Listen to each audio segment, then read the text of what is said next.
Good evening, everybody. Welcome back then to another LFM stream here for round number 2 of the Case King Pro Series here in Season 12, where we are continuing our wonderful streak of having the new and fantastic custom BOP applied to the world of LFM and ACC. Last week, we got the season underway in fantastic style at Kyle Army Race Circuit, where Tinko van der Velde, the reigning Pro Series champion, was back on form. He took victory in a fantastic way in order to get that one together. And it was a tough fight as well with Jacob Osterman. Didn't quite manage to get the win in the end. The McLaren driver was pushing Tinko all the way, but in the end the BMW came strong. And BMW Tinko van der Velde, to those that maybe didn't see last week's race but was part of all the goodness over in Season 11, may find that a little bit of an odd combination, because Tinko obviously fantastically fast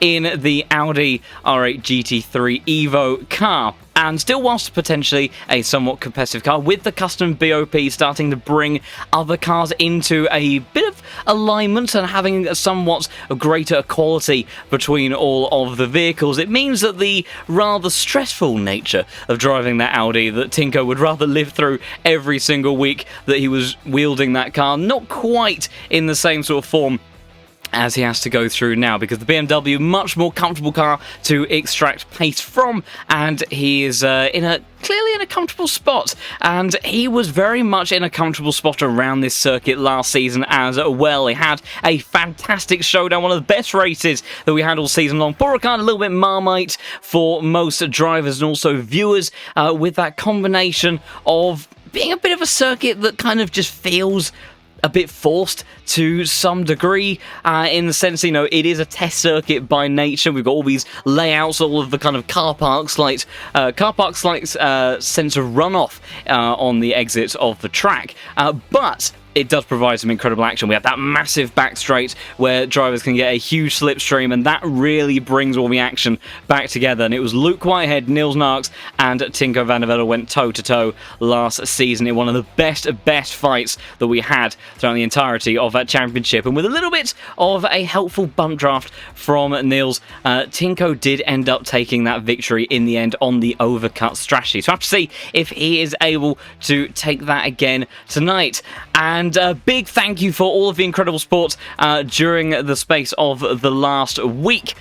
We have closed in very nearly on 700 followers, which is absolutely incredible. We only ticked over 600 followers at the very end of last week's stream, so maybe if we're lucky, we might be able to nudge our way over that threshold this evening. I see for somebody had a little bit of trouble finding the stream. Hopefully, I know we've had some shenanigans in the past with Twitch not quite showing the stream in the right place, and maybe servers going down in various parts of the world. I think Europe, we had a bit of an outage a while ago, so I'm not sure if we've been hit with some similar shenanigans, but hopefully, slowly but surely, we can start to bring you all in for the motorsport goodness that we will have on this evening. So looking ahead for that, before we make our way over to the qualifying session, or a little bit of practice for that, let's take a bit of a gander at this circuit. 13 turns of racing action, and a tricky one to put together. You have a very strong dynamic in terms of the nature of this circuit. You've got the windy first sector where you really need agility, you need confidence under braking and traction. There's a lot of corners where you're really going to have to deal with lift-off oversteer, so the Porsche sometimes not the greatest. Then you have this big back straight through the exit of turn 7, up the Mistral straight, carrying loads of speed by the time you get to turn number 8. Very high commitment corner here, and we tend to see Mercedes and Porsches sometimes going into a little bit of a spiral of that one. If we have wet weather, also BMW seem to really struggle for balance around this circuit in particular if we do find ourselves in wet weather conditions. So I have to see how the drivers end up dealing with that. Then back again through this windy final sector before crossing the start-finish line. So a really strong mix of different corners, and that's what provides such fantastic action, because you either can look to prioritise the windy, twisty stuff, or you can be like a rocket ship in a straight line, which is very much the approach that Luke Whitehead went for last season and paid dividends almost until the very end. He was clearly not quite the fastest car in terms of outright pace, but his McLaren 720S Evo was almost untouchable in a straight line. It made the lives of Niels and Tinko rather difficult and troublesome in order for him to end up losing that first place position. And he is back in the field tonight, and my goodness, what a star-studded grid we have this evening. Once again, a maximum 200 of 200 people signed up to the championship for this evening, so fantastic stuff to have all of you guys participating. I think a lot of people in the community extremely excited about this custom BOP. And I think that Paul Ricard is going to be a very interesting test to see how that one plays out tonight. But we very much have a pretty decorated field of drivers. We'll be making our way through and having a look at some of those in just a moment when we get into the server. For those that are new to the wonderful world of the Case King Pro Series, we have the best of the best competing from the LFM platform, all going for some fantastic prizes that are up to grabs at the end of this championship. We'll have 60 minutes of action this evening, and then 15 minutes of qualifying that will be setting the grid for that race. Every third round, we have a 90-minute race, which just starts to add in those little bits of kind of extra scenarios where these drivers are going to have to consider tyre wear, fuel consumption, all of those other aspects. Also, of course, with when we've got that sort of dynamic weather in play as well, they're going to have to be mindful about how that may influence their car. Whether or not do you prioritize dry running for the entire time, or do you start to kind of account for the fact that if we are going to run in some wet weather, do you want something that's half and half, or is going to really come into its own when the track starts to get a little bit on the slippery side? So many approaches that the drivers can take, and we will get over to that in just a moment. So Tinko van der Velde, as we see on our screen at the moment, like I say, reigning Pro Series champion, and a man that is quite clearly continuing his fine pace in that BMW. But we've got a few other names on this grid tonight. So we've got Lewis Roters, very quick, driving the number 33. Marco Bischoff, of course, two-time Pro Series champion as well, still in that number 1 car. The only man to still have the Alien license on the LFM platform. A fantastic achievement that he achieved not too long ago. Timu Karppinen for Grip Hacks Engineering, once again, will be a bit of a favourite, I imagine, for this evening, driving the Bentley. My goodness, we haven't seen this car in a while, and a very nice livery on board the Finnish driver's car as well, as it roars its way down the back straight. We kind of snuck a couple of onboards of this Bentley last time because it just sounds so good, and there's a good chance that we may have to do it again at some point because it is just one of the best sounding cars. We've got Noah Reeder back in the championship once again. Actual fact, let's have a little bit of a look at what cars we have for this evening. So Noah Eder is in the Lamborghini, so he's made the switch over to the same car as his K. Kramer Racing esports teammate. Aidan Walsingham, Gert Fischer, Fabio Steyer appearing once again. We've got Sean Tempest, who is in the McLarens. He's moved over away from the BMW. Osterman, of course, back from the fantastic drive he had last week. Expect that man to be quick in the number 7 McLaren. I've got Lois Rainier back in the field as well. A few of the SDL esports guys with his teammate Camouflage. Ryan just behind him. A very quick man as well, Jade Hutchinson, the Canadian who has taken multiple race victories, and he's going to be one to keep an eye on because he is in the Jean Lacey esports Honda. So one of the very few Hondas that we have in the grid, but if there's a man that can extract pace out of that car, Jade might just be the one to it. An incredibly consistent and fast driver, so we'll see how he gets on. We've got Dario Iemolo in the Lamborghini. Jardier makes his return to the Pro Series, and he has maintained that McLaren. Just see a little bit of a tweet earlier on from him. He was in a bit of a debate as to which way he would go with that one in the end, but deciding to stick with the McLaren, feeling comfortable in that car. So we'll see how he gets on. We've got Joris Appel, Ferrari, Castorino in the Aston Martin, Lamborghini, Ferrari, BMW, Ferrari, Porsche, Aston Martin, Lamborghini, and Ferrari, just down to the bottom of my timing screen. And it's just so good to see this combination of cars back in the grid. We do have one Mercedes in the field by the looks of it for tonight, in the hands of the number 34 of Fabio Steyer. I think we had some people rather missing this car from last week at Kyalami, so it does look like it's going to get a bit of representation from the drivers this evening. We'll have to see how it gets on as Aidan Walsingham goes up to the top of the timing sheets. Purple in Sector 1 and Sector 2 in the Veloce Esports Lamborghini. Car that is likely to be pretty handy around here. Marco Bischoff had a fairly decent run around here last season. I think he finished P4, but it really was that lead trio of Tinko, Luke and Niels that were just in a whole nother class of their own. So I have to see whether we get a bit of a similar pattern for the fast cars, or if it's BOP is going to bring everything that bit closer together. Right now, Walsingham half a second clear of the rest of the grid, but Jacob Osterman, who ended up finishing in, did he take P2 in the end? He did. He had to fight off Karppinen at the very last moments, because a little bit of a final kind of battle between himself and Tinko unfortunately ended up with a little bit of damage on board the McLaren and going off the circuit, and that Bentley was hustling the back of the number 7 car. But in the end, Osterman was able to retain P2 and clearly looking pretty speedy once again. We've also got McCoskey back in the server as well, number 38 car. I think the last time that he was with us in the top split of the Pro Series, I do believe he was driving the BMW. So it'll be interesting to see how he gets on in the Ferrari 296. And what sort of pace he is able to extract out of that car. Carl Nater in another one of the BCS cars, but not one of the Mercedes. He is in another one of our many Lamborghinis on the grid. And talking to Marco Bischoff last season, of course, a man that has taken 2 Pro Series championships to his name, but both in the Porsche.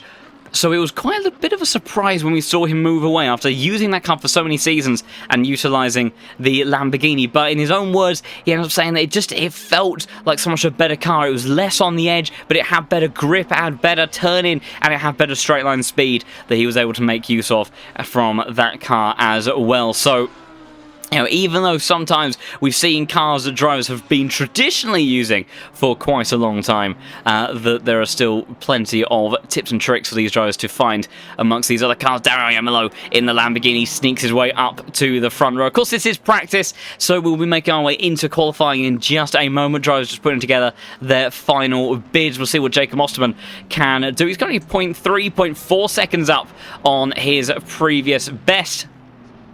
That's such a good mix right now inside the top 5, but we're not going to see the best that Osterman has to offer, because he's going to practice that pit lane entry, and a wise one to practice it is, because it's tricky that you kind of got that, you know, rather novel pit speed limiter board on the entry, but you don't really see it until you've kind of already crashed into the barrier if that's the first time that you're making a note of it. So you really do have to be wary of your proximity to the walls and kind of how quickly and tight the entry into that part of the pit lane goes. This is a slightly out-of-date track model, I do believe, in the sense they reworked that pit lane so that now you would come through the penultimate corner of turn 12 and then go straight on and effectively shortcut your way into the pit lane there. But these drivers just have that extra little bit of a challenge on board their cars for this evening. As Renaud Koets, the Estonian driver who had quite the following last week at Kyalami, pulls over in the practice session, gets himself up to P9 and about 9/10 or so away from the fastest time of session. So we'll have to see how things pan out by the time we make our way over to qualifying. Got a couple of cars still left out on the circuit. We have Stefano Bernardi in the number 39 Glitch Motorsport car. That's the Ferrari 296 once again. A car that's it's going to be interesting to see in terms of performance around here, as he does pull over to the side of the road. It's a car that will very much reward the high-speed corners around here and should give a decent amount of confidence to the drivers to really extract some decent pace from, but it is likely to struggle a bit in terms of straight line speed. Might get away with a decent amount of able to reduce the rear wing. That's kind of the McLaren's trick around this circuit as we make our way over to qualifying by just being able to simply use about the lowest rear wing setting that you can get away with, and is able to eke out a lot of straight line speed as a result. Generates a lot of downforce from the floor of that car. So I have to see how that plays out. Tinko in that very nicely liveried Hymo BMW once again, and we shall see. I think he's got Lewis Roters in behind him, who is the teammate of Jacob Osterman, if I am not mistaken. So it'll be interesting to see how between those two, what they're able to extract out of the McLaren. That McLaren very quick at Kyalami last week, and a car that really we wouldn't have expected to see on the pace there under normal circumstances. Very much the help and aid of the custom BOP, as Tinko did make a mention of the fact that he wondered if the BMW was a little bit too strong around there, but quite clearly it was a very, very mighty duel between himself and Osman. But we're getting a bit of a glimpse right now of the sorts of things that we can come to expect in this race, because Lewis Rotors, he isn't going to try going for a move in towards turn 8 on this occasion. This, of course, just the driver's warm-up laps. There goes the one of the many markers on the inside apex of that fast right-hander being battered already into the Shadow Realm. But Tinko, even if he does get another pole position to his name, an ever-growing tally for the young Dutchman, that it's still not going to be easy to run away with the victory, because very much the circumstance he ended up in last season, where Luke Whitehead was able to pass him in the McLaren and then keep the Audi at bay for a long, long time. We'll go on board, though, with the reigning Pro Series champion and last week's race winner, to see what Tinko van der Velde can do. He's already got a pole position around this circuit in recent times. He'll be looking, trying to make it another one, as well as heading down towards turn 1 then for the first lap of qualifying. Try to get yourself over to the right hand side of the circuit as much as you can, looking out for that just a little hop into the asphalt where it breaks up from the paint. Get the car tucked in. You see there's this kind of 2 stages to the curbs in the first couple of apexes. You don't want to go too far over the inside apex, partly because of corner cuts, partly because it'll upset the balance of the car. Use all of the track on the exit. Open up turn 4 as much as you can, chomping over the curb of turn 5 as well, so you can really open up turn 6 on the power as early as you can, using up all the exit once more. Patience on the throttle through in towards the right hander as you use all the track once more. Flick it over to the left hand side, hop over the curb of turn 7, and then open up the power down the back straight here. We'll see. Got a pretty good view of the speedo there inside this M4 GT3 car. Up into 6th gear. It's continuing to build up the speed in towards this very tricky right-hander at turn 8, 280 kilometers an hour. It's going to still climb maybe 283 by the time we get to the right-hander. Not quite 282. Big commitment on the entry. They're going to be so precise about when you're turning. Flick it over. Make sure you don't run too wide over the exit curb and get yourself an invalidation. Patience through here of the double right-hander of turn 9. Long apex. And then similar here as well, you kind of go fairly tight on the entry, but then just kind of drift in the middle of the corner up until that late apex. Bring the nose of the car through on the power, use the exit curb as you then fly away up in towards turn 12, again using all of the track that you can get away with. The curbs, they're bumpy but they're fairly low, so you can make use of them, and then really important final corner through the hairpin. Little bit of a squirrely exit for the Dutchman, but he makes it onto the power. We'll see what it is from Tinko as he crosses the line for the first time. So 53.3. And I think in practice we saw some lap times already going a little bit quicker than that, although they may have been in the 54s. I can't quite remember, so we'll have to see how that goes. Team of Carpet only 5,000ths of a second behind, but it's Marco Bischoff in the number 1 Sprout liveried car. I wonder if is that a bit of a move for Marco Bischoff. I'm not aware if he's made his way from K Kramer over to another team as of late, because I'm aware of Sprout. As I don't know if there's anybody in the chat that can confirm or deny the whereabouts of Mr. Marco Bischoff in his current career. Osterman's gone up into P3, IMLO P2, but it's Aidan Walsingham right now in the Lamborghini, 52.7. That's 0.6 of a second faster than Tinko van der Velde. Tinko's lap didn't look too bad, but maybe that BMW hasn't quite got the pace in the around this Paul Ricard circuit. To take another victory around here may be a bit trickier. And yes, so that is a move for Marco Bischoff. So he's made his way over to Sprout by the sounds of it. Or the alternative explanation is he just loves Brussels sprouts. You guys in the chat, I do love your supportive comments. Sometimes we have the most enlightening and helpful piece of information. Other times, you give me a bit of a chuckle. Maybe not the most groundbreaking of facts, but I do love each and every single one of you in the chat. And speaking of which, we're only 4 followers away from 700. That'd be a fantastic milestone if we could just head over that one this evening. What a fantastic achievement that would be. We've got Mateusz Kuhn in the top split as well. First time that we've seen the Belgian driver in a while. He is driving for the ITB Saint-Loc team. I believe that's a team's got quite an interesting story right now in esports. Very much partnered with a real-life motorsport outfit, giving the esports drivers a lot of their engineering support as they really look to make a big statement in the world of top-level racing in ACC. So currently piloting that Lamborghini, seeing what he can do. He's there or thereabouts with his time, but I'll tell you what, the man I want to keep an eye on right now is Luke Whitehead, because look at that, we've got a Porsche back in the server. Luke Whitehead, of course, took his championship in this car and was a very, very formidable force in that car, and it's going to be a very good benchmark to see how much raw pace is there available in this car. And I'll tell you what, right now it's looking pretty quick. He's 6.5 up on his previous lap time. He goes up to the top of the time sheet on a 52.4. Purple in the final sector, not the quickest in the first and second, but a mighty final sector from the British driver. And Walsingham, IMLO, Barrier, Rotors, all looking to have to try to find quite a chunk in order to challenge the Porsche that currently sits at the top of the time sheet at the moment. It's been a while since we've seen a Porsche challenge for pole position, but why would I be in any doubt when we've got Luke Whitehead in that car? He is mighty in that one. 2 tenths up for Jacob Osterman, seeing if he can go one better than he did last week at Kyle Army.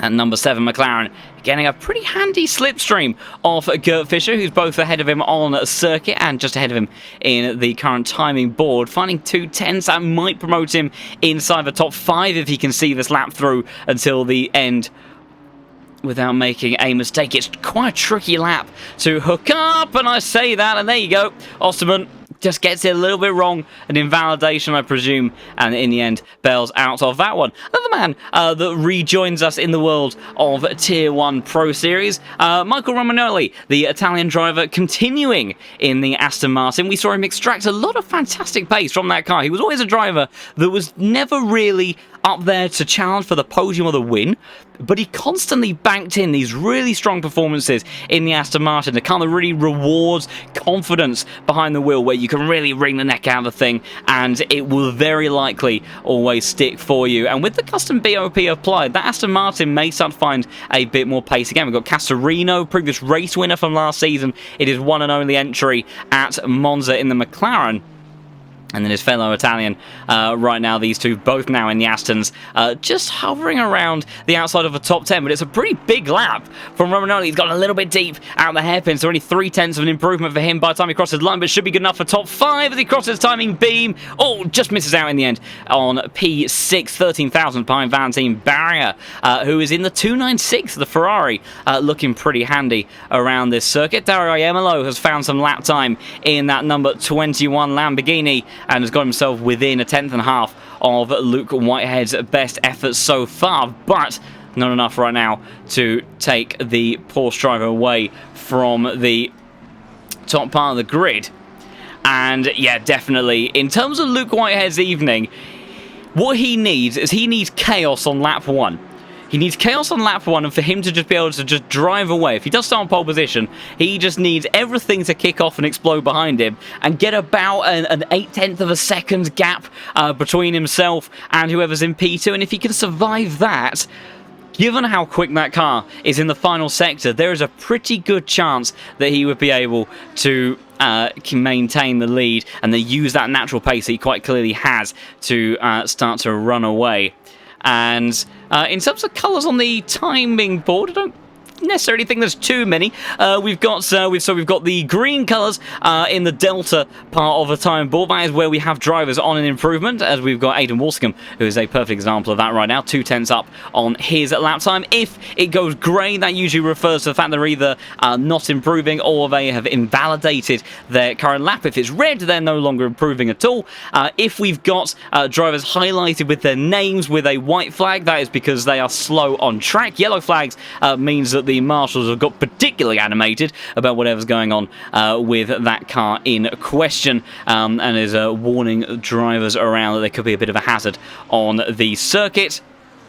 And I think more or less that is just about that in the timing board. As more of you following the stream, big thank you for all of the incredible support, and it has been a fantastic journey. We're only one follower away from 700 now. We might even cross over that threshold before we even get into the race. How incredible would that be? Big thank you for all of the incredible support. Also to Christian Romano as well, who did some fantastic streams over the past week or so, bringing you coverage of the Endurance Series for the first time over here on the Twitch channel, and you guys were incredible and very kind to him, and giving him a big warm welcome. So big thank you for that, and a big thank you for 700 followers. Absolutely wonderful stuff, and sit back and enjoy the ride, because it's going to be an incredible evening of action, I have no doubt, because Ada Warsigan right now trying to challenge Luke Whitehead, and he has done a 52.3. The first man to do it, the Lamborghini, goes to the top of the timing sheets, but Luke Whitehead already finding time in the first part of the lap. I tell you what, he has got himself poised.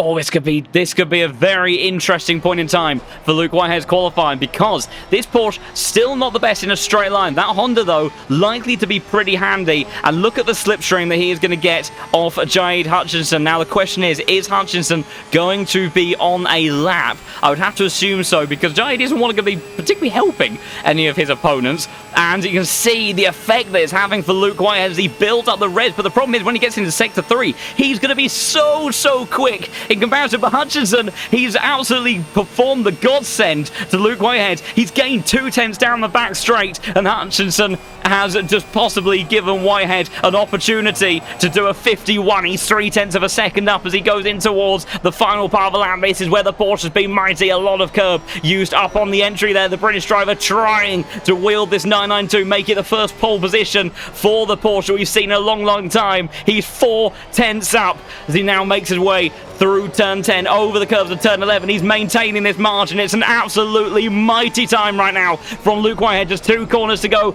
trying to keep the nose tucked into that apex. Patience, downshifting, using the engine braking to his advantage. Goes into first gear. It's going to be an absolutely mighty time. 4/10 up for Luke Whitehead as he heads towards the timing beam. Will it be a 51 on the board? It's going to be super close. Not quite. It's a 52.0. But he's purple in the 2 sectors. Sector 2 and Sector 3, and my goodness, that is a mighty lap from Luke Whitehead, with just a little bit of assistance from Jade Hutchinson, the John Lacey Esports driver, really allowing Luke Whitehead to have the perfect run. I'm not sure we'll see Whitehead out on circuit after that. Again, natural fact we won't, because he won't have enough time in order to close out another lap, but my goodness, that is absolute gauntlet of a lap time. Marco Bischoff now for Sprout Esports, currently trying to see what he can do in the Lamborghini.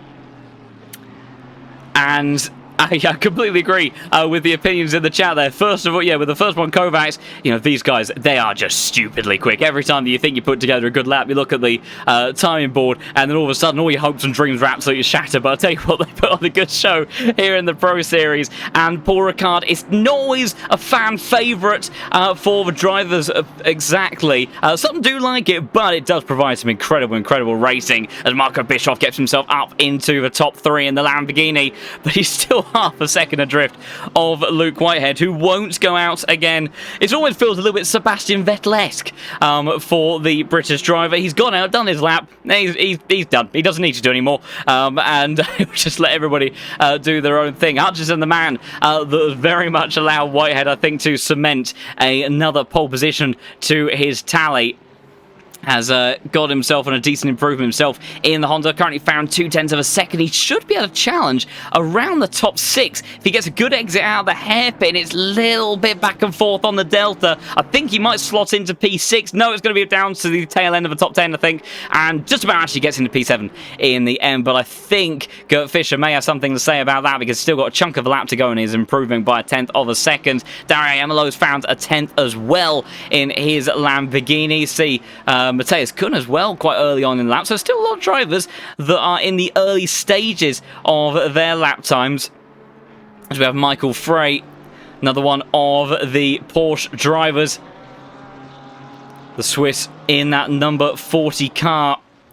Just about managed to squeeze into the server tonight. So if you're wondering, these number plates, these numbers are based upon the driver's relative elo in the server. So effectively a measure of their skill on the LFM platform. They'll also have a safety rating as well. So similar to the system that is over in iRacing. Michael Frey, oh dear.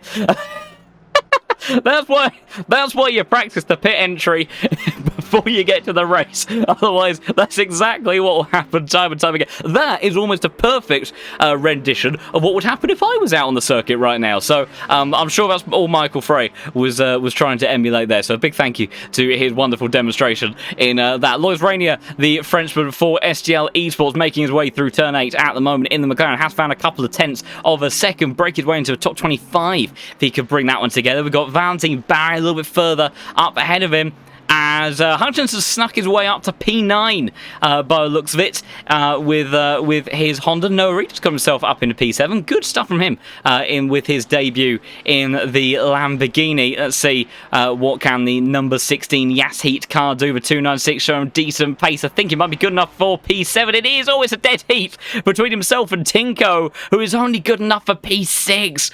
My goodness, we haven't seen a qualifying like that from Tinko in a long time. It's rare to see him anywhere outside the front row, so he's got a bit of work to do if he wants to make it 2 victories on the trot. But that is the end of qualifying for that one, and we will run through our grid order in just a moment. So a fantastic session there. But my goodness, that lap from Luke Whitehead, that really was kind of something else there. I mean, clearly gained, I think a solid quarter of a second in the end as a result of that slipstream from Hutchinson. So I think his lap time, even without that, still would have given him the pole position. So still very deserving to place that Porsche on the front of the grid. Not an easy car to extract pace from around here. And it'd be interesting to see how he gets on in the race, because he is going to need a break. He's going to need to break away very quickly, and he has a whole host of very fast cars in a straight line behind him, of Lamborghinis, McLarens, BMWs. They'll all be looking to hunt him down. So tricky one for Luke Whitehead to bring together, but we know just how exceptional and good that young man is, and I'm sure that he'll be giving it his absolute best to see what he can do. We'll make our way through the grid in just a second, just waiting for the overlay to refresh. Also notable thing, for the first time in a long time, if potentially for the first time ever, I'm not actually sure, I think we have a British front row lockout between Luke Whitehead and his teammate Aidan Walsingham in the Veloce Esports Lamborghini. So the two Brits making up the front row here at Paul Ricard for the second round of the season. Marco Bischoff in that newly liveried Sprout Esports Lamborghini starts in P3, with Dario Iamolo in P4, of course, race winner. And we'll be looking, trying to see if he can do that once more. Jacob Osserman finished in P2 in the end last week, and we know just how good he is, and we know how good this man is. The reigning Pro Series champion had 6 wins to his tally last season, the equal winningest driver in a single season to Grantis Correcas that we have ever seen. So do not rule out Tinko by any stretch of the imagination. Valentin Barry in the 296, good job from him. And then the second Sprout Esports car, Noah Reeder, of course, the pair of Marco and Noah, famous faces in the K. Kramer Racing group, so seeing them move over to the Sprout outfit. Gert Fischer in P9 and Jade Hutchinson in the Honda, rounding out the top 10.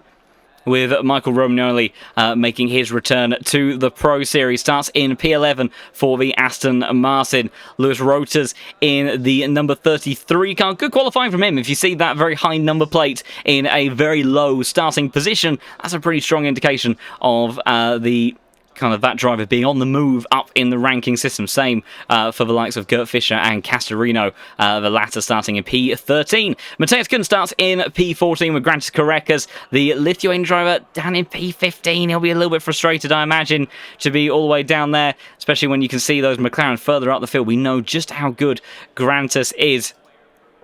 Starting just behind him was Leon Burns in the number 25. Luke Anderson, who had his home race last week. Bit of a troublesome time for Luke. It was he had some good racing, but unfortunately had quite a wealth of penalties as well. Made it a little bit tricky. Carl Nater starts in P18. Sasha Vassner, now this is a move I do know about, has recently joined the Unicorns of Love team and starts in P19. That wonderful looking Mercedes. And just on cue, Black Cold Sword, just for you, Timu Carpenter starts in 21st. We've got Mattia De Campo in the 20th spot, but that rather lovely liveried Bentley, which I believe was that livery put together by the man in chat. The fastest controller driver in the ACC community, I think, arguably. I don't think anybody is really going to dispute that. He's an absolute weapon. I have no idea how he does it, but he is a very, very fast man indeed. Uses chase cam as well. Slightly psychopathic in that regard as far as I'm concerned, but he's an absolute weapon behind any car that he puts his mind to. Meanwhile, Pagano, Jardier, Duakop, Stachak and Manson sing away up to 27th position as we have then the likes of Amon Manson 26th, Joris Appel 27th, Michael Frey starts in 28th, and then Jonas Koosveld in 29th position as all of the engines start to fire up, ready to kick off the 60 minutes of action here at Paul Ricard. They'll still have a fairly lengthy formation lap to go through yet, so we've got a little bit of time before we get underway. Lois Rainier rounds out the top 30 in that very nicely liveried SDL Esports McLaren. Renaud Coots, the resident Estonian who had quite the support last week, he starts in 31st place as Jan Drexler in the BMW. Continuing on with that car, as we have another Bentley in the field. Samir Foch, of course, another beloved streamer, starts in 33rd in the number 24 Bentley. Then another one of the STL Esports McLarens finds his way up the grid. That was Oliver Hagstrom in the number 18. Sean Tempest moves to that McLaren in the number 17 car. He starts in 35th position. Øystein Kohlberg Brenham, the man from Norway. There's a tiny flag on my screen because I've got a small OBS feed at the moment. I think it was Norway, though, if I'm not mistaken. He starts in 36th with Stefano Bernardi in the 296. He starts in 37th place. Evening to you, Kylo. Nice to have you back in the chat once again. Dennis Vitschorka starts in 38th position with Krzysztof Makowski, also known as Greco to parts of the wider community, starts in 39th with Fabio Steyer rounding out the grid in 40th position then, as all of our drivers start to get themselves ready to head into battle for 60 minutes of racing goodness here at Paul Ricard. And I have no doubt that we're going to have some fantastic action. I did see somebody who had what I'm assuming that maybe Mr. Whitehead is doing a bit of a stream at the moment and seeing that we've got quite a diverse brake duct setup. Now, brake ducts are an interesting one. Of course, first and foremost, you are looking to cool your brakes, as per the suggestion in the name, but equally, then you are also looking to try to maintain the core temperatures of your tyres. The amount of heat that's dumped out of your brakes, effectively more cooling that you've got applied to your brakes, is going to reduce the amount of heat dissipated into your tyres. So if you're running pretty closed ducts, so at the lower end of the spectrum, you're going to be generating more heat in the brakes and then over into the tyres for those to heat up as well. And depending on the balance of your car and also the nature of the tyre wear degradation as well, maybe if you're trying to kind of keep the two in balance, if you've got a car or a circuit that's particularly biased towards one axle over the other, you can use the brake ducts to really kind of try to even out so you maintain a good balance over the course of the race. So there's definitely a few different ways you can go about it. And also, of course, very much so, the brake ducts will add additional components of drag to your car as well. So it's, as with everything with the wonderful world of setups, it is a fine balance to find the perfect compromise. And Luke Whitehead, it's going to be an interesting first couple of laps for this man in the Porsche. It'd be very interesting to know how much rear wing he is running on board that car, because it is a very leery car at the best of times. So he is going to be trying to eke out as much straight line speed as he possibly can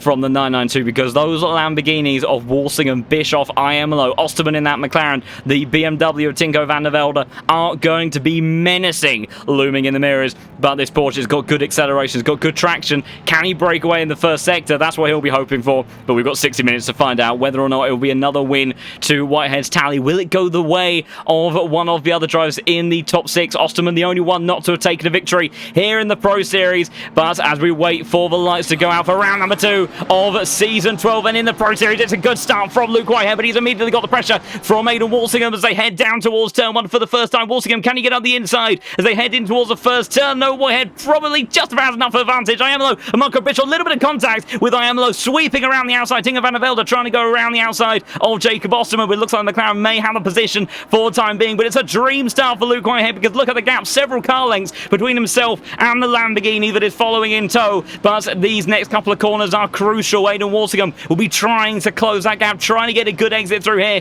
He needs the slipstream, but the Porsche is able to get his power down in such good ways. Chaos in the mid-pack side by side. That's Fischer, Ida, the Ferrari, the Yassit car of Vanteen Barrier squabbling away with Tinko van der Velde, but it's a 9/10 of a second, maybe a 7/10 of a second gap advantage for Walsingham. For Whitehead over Aidan Walsingham. And I think that Porsche is going to have enough of a margin because right now, in actual fact, it's all kicking off in the background. It's not going to be the fights up here for these positions. It's all these. We're almost 3 wide, making almost 4 wide. Heading in towards turn 8 for the first time. It's lap 1. Lads, calm down. All the way around the outside. No Reader trying to see if he can pull off the move of the century. He's just about kept it within the bounds. But Vanteen Barrier, he's fighting back on the inside. The Frenchman in that 296. He got the inside line. Car off. That's number 25 car on the exit of turn 8. We'll try to catch up and see who that was in a minute. No Reader still squabbling away with the Yassit Ferrari. He's got a nose on the inside as they head towards turn 9. Tinko van der Velde, not a great start from him as Marco Bischoff drops some positions as well in the open part of the lap. Still bumping between these two cars. We'll try to catch up with these two as well because it's Iamolo and Aidan Walsingham, big contact in the penultimate corner. Oh, Jacob Osterman, he's almost sent Walsingham around, Iamolo around. It's 3 wide into the hairpin. Somehow they just about survive, but it's a dream getaway for Luke Whitehead. He's got 1.5 seconds between himself and the Lamborghinis, and now Iamolo slots back in towards P4. Let's catch up with this. Ida and Vanteen Barrier side by side for almost half a lap, and now down towards turn 1. You've got Tinko van der Velde trying to send out the inside, but he's not looking in a good position for another race victory as Noah Reader trying to see if he can do it this time around. Vanteen continuing to fight it out. Fantastic squabbling on the opening lap between these drivers, but Noah Reader eventually gets the move done, but we'll have another drag race in just a second. Tinko van der Velde half attack, half defensive, because all the way around the outside, Mateus, good, you madman! He's taken Tinko, but he's had a little bit of a touch with Vanteen on the exit of turn 4 there. Now into 6 they go, trying to get the power down. He's got the move done, but the stewards may have something to say about that. But right now, Luke Whitehead leads ahead of Walsingham, followed by Iamolo, Osterman, Bischoff, Noah Reader, and then we have the likes of Mateus good with that big, bold move around the outside. Tinko van der Velde now trying to apply the pressure to the Ferrari 296. We'll try to keep an eye on all the drag races, but I tell you what, everybody, there is a lot of them as we head down towards turn 8. Once again, and it's Marco Bischoff that's going to be the first one on the attack, trying to see if he can reclaim some of those positions in towards turn 8. They go. See Tinko in the background trying to make a move. Bischoff can't do it. What about the BMW? He can't do it, but Vanteen's taken the move back past the Lamborghini of Mateus Good, who's very aggressive on the defense. Mateus Good really on the attack right now, and he's trying to get back up the inside of the Ferrari in towards next turn. Can't quite do it. Hutchinson now in the pack as well. Romagnoli, Gert Fischer, all starting to go by side as they head in towards the final sector. Tinko van der Velde now up the inside in towards turn 10. They go a little bit of squeeze on the exit, but the reigning Pro Series champion gets the move done as now Romagnoli trying to apply the pressure onto Jade Hutchinson as they head up in towards turn 12. It's where the contact with Walsingham and Iamolo was just a few moments ago. The white flag out further down the order for Pagano, and Appel, more contact on the exit of turn 13 there. And my goodness, this is just going to be what it's going to be like for the next 56 minutes, isn't it? I told you to buckle in, everybody, almost for your own safety. And now Hutchinson under pressure heading towards turn 1. There's Luke Anderson with Casarino as well, battling his way. Romagnoli sending one up the inside of the Canadian driver. A bit of contact, and he's almost around. Gert Fischer says thank you very much. He makes his way through. And Casarino, the fellow Italian, to the number 19 car. He may think about making a move up towards turn 4 as they go towards the right hand. A big dive under brakes from the Monza race race winner. He can't make that one stick, but now the South African of Luke Allison trying to see if he can do anything, unable to do so. So it will be another drag race as they head up the Mistral Straight once more, side by side in the background. Correcas versus Rotors, two McLaren side by side through turn 6, and they've got that big bad Bentley, who I think we just need an excuse to go on board with. There we go, big V8 roaring its way down the back straight as we watch the two McLaren side by side on the run up towards turn 8, and that Grip Hacks engineering car gaining in the slipstream, seeing what he can do with that top speed. He's going to try to find opportunity. There's not much track to work with. Where's he go? It's going to be a bump draft onto the back of Grantis Correcas as they fly by Lewis Rotors, who has nothing that he can do against the pace of 2v1, and this is exactly the sort of move that we saw Niels Narks and Luke Whitehead end up being put paid to, with Tinko van der Velde taking victory in a similar fashion, but the Bentley does make his way past the McLaren, so does Valentine Barrier. Further down the order, white flag can't deter. I think it'll be a wide moment on the exit of turn 8 as they continue to squabble, trying to see if he can nose up the inside of Pagano, but he can't, just can't quite find an opportunity to make it stick. It's all kicking off everywhere you look, up and down the order. Tecampo under pressure from Statchak in one of the other Hondas as we look back up towards the pointy end of the grid. 2 seconds the gap for Luke Whitehead and a 53.0. Aidan Walsingham, what does he achieve on the last lap? 53.172. So the Porsche right now, he got the breakaway that he wanted, and it is working out very nicely for him at this point in time. Meanwhile, Osterman, Bischoff, Iamolo squabbling right now for P3. We'll check further down the order because it's kicking off between some of these other drivers behind us. Pagano versus Nitani. Sends one down the inside, almost making contact on the entry with Yorsapel, but Pagano sweeps around the outside. He reclaims that position. What about Cooks versus Lois Rainier? Samir Foch sides his way past the McLaren of the French driver, gets the Bentley up into 27th position. Oliver Hagstrom having a go on his teammate, can't do that. The SLE Esports cars will make their way onto another drag race down the back straight. Is kicking off as well at the tail end of the grid. Sasha Vassner in that new Unicorns livery Mercedes, as we see the other Mercedes of Fabio Steyer getting a bit side by side on the exit as well. That's a little bit too wide for the number 14 car. As in actual fact, to say that, a very kind amount of space given by the BMW. Almost contact on the exit, but we'll have to chime back in with this one in a minute because it's all kicking off at the front end of the grid as well. But IMLO holds on for the time being. Osterman still P4. Bischoff still P5. What about further down the order? Correcca trying to go around the outside of Luke Allison. He can't make that one stick in towards P8 either, as other drag races taking place up the hill. But they all just about survive for one more occasion. We're only 7.5 minutes into this race. We've got 53 minutes to go. It's a big dive on the inside. Oh, big contact in the background. Michael Frey. Oh, big sideways moment for the number 40 car. Somehow manages to hold on to that one. Carpenter, I think, has dropped a position as well. In the meantime, we'll try to see if we can catch everything that's kicking off. Michael Frey managed to just about hang on to the back of that Porsche.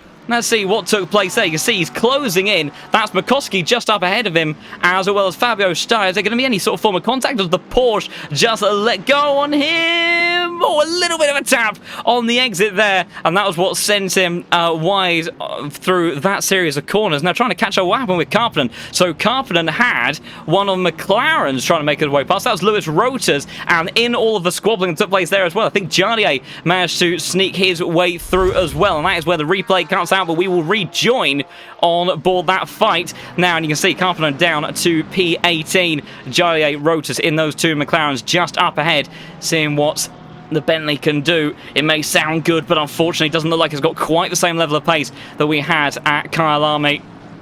But it's great to see it back on the grid and able to run some level of competitiveness, because it's a lovely looking car. I think it's a car that everyone's quite fond of in the community, and it's great to see it up there. But meanwhile, not so great for Jacob Osterman, because he got the pressure of the newly acquired Brown Esports driver Marco Bischoff in the Lamborghini. Look at the tow that the McLaren's getting off the Lamborghini ahead, and that is what is protecting him. Iamolo is saving Osterman right now from losing a position to the two-time Pro Series champion. What about the fight between Romanoli and Gert Fischer? He can't quite get close enough. It squabbles again though between Pagano and the trying to go all the way around the outside. Big brave move from the Lamborghini driver. Just about makes it stick. There's yellow flags up ahead of him. Joris Appel has gone off the circuit. It's all kicked off. We didn't quite see what happened. There was a big moment there. We've now got the Bentley, that's Samir Foch, with Lloyd Rainier in the SGL Esports McLaren. I'm not sure we better keep up with the contacts because we've got too many fights kicking off at the moment. But Samir does manage to just about hold off that car. But Joris Appel, he has dropped considerably down the order. We will try to see if we can catch what happened to him. I do believe it was this car of contact, big contact with the BMW. I couldn't quite see which car that was, but heavy contact for the Ferrari, and he gets himself going again. But just one of the most disappointing sights that you can have as a driver, seeing all of your hard work being undone as the drivers that benefiting from your incident now. Sasha Vassner, I think, just sneaking past at the very last moment through turn 9. So not what he would have wanted to have seen. Still a 2-second gap between our two front runners of Luke Whitehead and Aidan Walsingham. And it's another 1.5 seconds down to Iemelo, Osterman, and then Bischoff in this battle for the podium spot. But right now, there is just battles up and down the field. Look at all those red markers on the timing board. That tells you that things are close and things are about to get busy between these cars. We'll just quickly check in with Marco Bischoff. You can see that Osterman is a little bit further back than he was previously. We'll go on board the rear diffuser, actually, of Iemelo, because look at the slipstream that McLaren is gaining. And that is the car number 8 has a drive-through penalty, apparently. That is Timo Karppinen. Disaster for the Bentley lovers in the stream. And that is going to be a cry of despair, I imagine, from the chat. Yep, there it is. And unfortunately, Timo Karppinen in that big bad Bentley has unfortunately undone himself very quickly in this race by getting too much in the way of track limits. Doesn't take much around this circuit to go over the edge, and unfortunately that Bentley rather keen to take up the curves. Very easy car to use over the curves, but unfortunately that can actually sometimes be more of a curse than a blessing if you are a bit too eager with the white lines around here. So big disappointment there for the Bentley driver, as we'll see how he he gets on. It was all the door handle's fault. I absolutely agree, and it looks like he will be a little bit in trouble in camp as well, with quite clearly him being warned about the track limits around here. Of course, a very experienced driver, but it is never too late to have a lesson learned. You can see Karppinen comes into the pit lane there as he makes the drive of shame down the pit lane. Unfortunate for the Bentley driver, but the only positive is that he has 48 minutes left to go in this race to try to make up some time if he does stick with us until the end of the session. You see, even when something goes wrong like that, he is taking the shortest line possible down the pit lane, trying to minimise the gap and see what he can recuperate out of this race. Of course, these drivers in this championship do have 2 drop scores, so that will help him. Oh my goodness, I thought there was going to be contact there between the 2 Ferrari. That was Makoski and Bernardi getting very close together, and it's still kicking off behind. That is Leon Burns and Dennis Wietschoker, I think, getting involved in that. Wietschoker definitely was having a little bit of a squeeze on the exit. Now he's got for company. That is Sasha Vassner trying to go around the outside of the McLaren. Has done it beautifully in that Unicorns Love Mercedes, and we'll go on board the front splitter of this Mercedes because it is going to be mighty down this back straight. Although I do need to quickly chime in on this fight as well, because Michael Romagnoli trying to go around the outside. He can't make that one stick. Castorino can't get on the inside either, so he'll have to back off for now. Florian Duakop trying to see what he can do in the BMW. He can't make it stick either. White flags ablaze for these drivers. Samir Foch under pressure from the 2 McLarens behind, but in the end able to maintain position. Although someone that is swapping positions right now, De Campo versus Neter, the Ferrari versus Lamborghini. Lamborghini and now the inside heading in towards turn 10 around the outside. Number 11, go! Barely a hair's width between them, and as Jonas Koosbeld is getting a wonderful view of this squabble taking place in the Aston Martin home sim racing esports car, coming in towards the penultimate corner now. Will there be a send up the inside from turns? Very defensive from the Ferrari of De Campo. That may compromise this line. See, that Lamborghini is pretty good under power and has good straight line speed, but I don't think it's quite got enough of an overlap or advantage in order to do anything heading towards the first couple of corners. Also, just checking on that gap at the front of the field, Aidan Walsingham 2.8 seconds behind Luke Whitehead, as he was 0.2 of a second slower than the British driver last time around. But right now, British 1-2 for the Veloce Esports crew, and a mighty effort so far from that 992 Porsche up ahead of this grid at the moment. We knew he was going to be quick if he can make that breakaway. Will we see an undercut come into play from Walsingham later on to try to challenge Leon Burnt now side by side with Bernardi, who's going for the switchback of all switchbacks, but he can't quite get the nose cut back across as they head through turn 6 now onto the back straight. Be Ferrari versus Ferrari, and it's a bit of a gap between Burnt and Makowski up ahead of him, so there is opportunity for the Italian driver that is in hot pursuit, and Valentine Barrier makes his way past Noah Reeder, the Lamborghini driver, happy to concede a position, but not quite yet, because it does the over and under. Tinko van der Velde watching with a great deal of interest, trying to see if he can get back involved in that battle, but in the end, Noah Reeder signs his way back up into P6, and Valentine, despite allowing that slipstream to get himself up into the position, it worked for a moment, but not quite. Jonas Koesveld trying to go around the outside, made that the inside, but he's got to be careful of McLaren. Almost to contact. There is contact. The number 29 car, who sent my voice into another octave as they got so close, as he makes his way forwards in the pack. But Florian Duacomp, further contact as well, I think. Bit of a slide from the BMW, but he just about manages to keep himself ahead of Renault Koets in the number 29 McLaren in the end. But my goodness, these cars absolutely nose to tail everywhere you look, trying to go on the inside. There's not a cars with there, surely. How they avoid making contact there, I'm not quite sure. The Honda's off into Narnia on the exit. That is Statshak trying to carry all the momentum in the world. Stewards may look into that one for gaining an advantage, using all the power of that VTEC on the exit. The McLaren trying to go back up the inside, looks one way, looks the other, but he can't get to the inside heading in towards turn 1. See if he can go all the way around the outside though. Renault Koets not done with this position just yet. Turn 2, very tricky side-by-side action. Duacomp says, thank you very much, lads, I'll break away if you do not mind. And now the advantage heads towards the McLaren, but they've got Big Bad Bentley of Sammy Foch in hot pursuit behind, trying to see if he can find a way through side by side. They're still going, there's contact between them. Statshak is around and Sammy just about squeezes on through. Renault Koets almost tail swipes the Bentley as well, and my goodness, there's a whole wave of STL Esports McLaren cars making their way into this battle, and Statshak is going to be under pressure in just a moment. I am sure there have been stewards inquiries, Kylo, but unfortunately I've barely been able to breathe over the course of the last 17 minutes, so we'll catch up with that in just a minute. Usually the way things stewards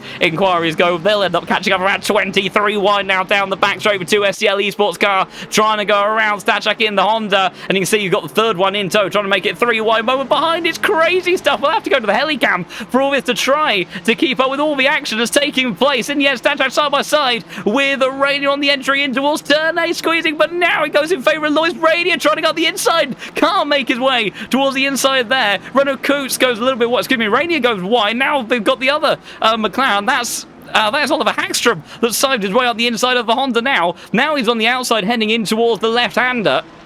And there is a solid 40 cars in this race, and they are giving some fantastic action. Not quite like that, though, lads. There's a bit of contact between the McLaren and the Ferrari, but just about they end up surviving. And let's see as they then make their way through in towards the final sector, because these cars all separated by 1/10, 2/10 of a second. Hairpin as well, almost contact between several cars. The pit window will be opened out fairly soon. We'll have to see how it plays out in terms of strategy, because it's going to be a very, very important moment. We'll check back in on the other battles. It's very much like driving in New York. That's a good practice, I'll tell you that. Meanwhile, side by side between the Ferrari and McLaren on the entry towards turn 1 as well. The advantage with the Ferrari, though, number 22 of Albin Manson under pressure from the 37 of Joris Appel. And there's going to be another big series of drag races heading up the Mistral straight in just a moment. Meanwhile, behind, we've got Drexler trying to go around the outside of Bernardi. He's done that successfully. Vasta doing it successfully on Colbo Brennan as well. A lot of drivers loving that run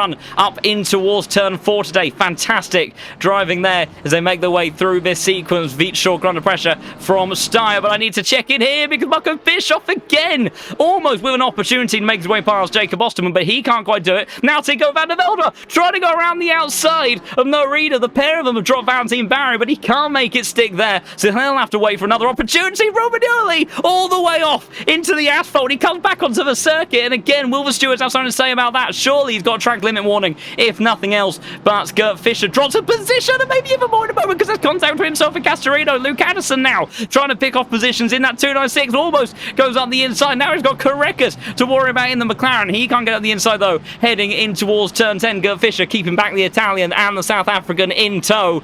Meanwhile, that has allowed Michael Romagnoli to get away for just a moment. But we'll have to see, will the stewards have anything to say about the squabbles that are taking place there. We'll catch up with all of that in a little bit, because right now we've still got action kicking off between Brennan, Bernardi, Veetstalker and Vassner, although it does look like for just a moment those gaps have settled down. It hasn't settled down between these two now, as the McLaren, great traction on the exit for Grant Crackers, trying to go all the way around the outside, heading in towards turn 1, can't make the move. Stick by looks a bit good, defending there from the number 27 Genesis Esports car of Addison. He keeps the McLaren at bay for the time being.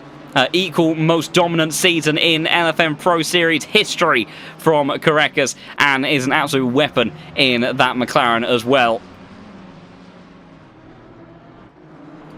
Trying to see though, on to the back straight they go once more. Can he find another opportunity? Pointy end of the grid. I tell you what, Aidan Walsingham gained 0.4 of a second last time around to Luke Whitehead, so maybe those tyres starting to give out a little bit for the Porsche driver. Will Walsingham go for a big undercut, because that pit window has just opened, and we'll have to see whether or not he is able to do anything about that. We'll check in a minute, though. Barely a tenth between some of these cars. What about Tinko versus No Reader? He's got it the inside this time around. The BMW trying to get the move done. No Reader gives him more than enough room on the inside in towards the right corner, but in the end unable to keep the BMW at bay, and the reigning champion goes up into P6 for the time being.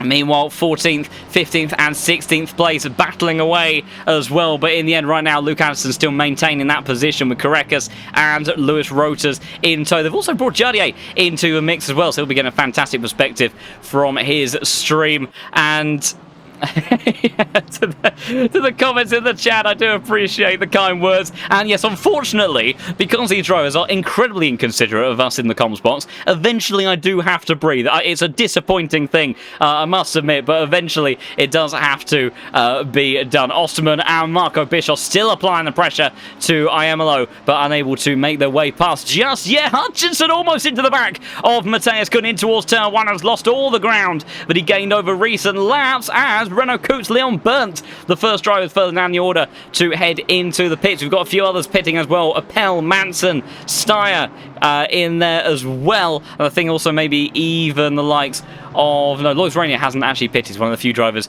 from that part of the grid that hasn't come into the pits. But now it is crunch time, because with that undercut strategy, the drivers, they'll be looking to get a fresh set of boots on their cars, make use of that fresh rubber, and go for some quick lap times. And it'll all come down to the fact that if you've got a car that's got good straight line speed and you get track position, it's going to be very hard to overtake you. Meanwhile, though, Marco Bischoff, one of the best runs he's had on the McLaren all race. But again, you can see, because protected by IMLO, Osman, it just hunkers himself down in the slipstream. And in the end, he can't do anything about it. I almost wonder if it's worth Marco Bischoff doing what Niels Narks did and trying to bump draft one car past the other, because maybe that'll open up some opportunities for the Lamborghini driver if those two start to squabble. That is the advantage of that. I think that's kind of what Niels was going for. He was trying to get Tinko and Luke to battle a bit in front of him, and he would come flying on through. Unfortunately, all he did do was allow Tinko to go straight on through, because he was on much fresher tyres than the whole group.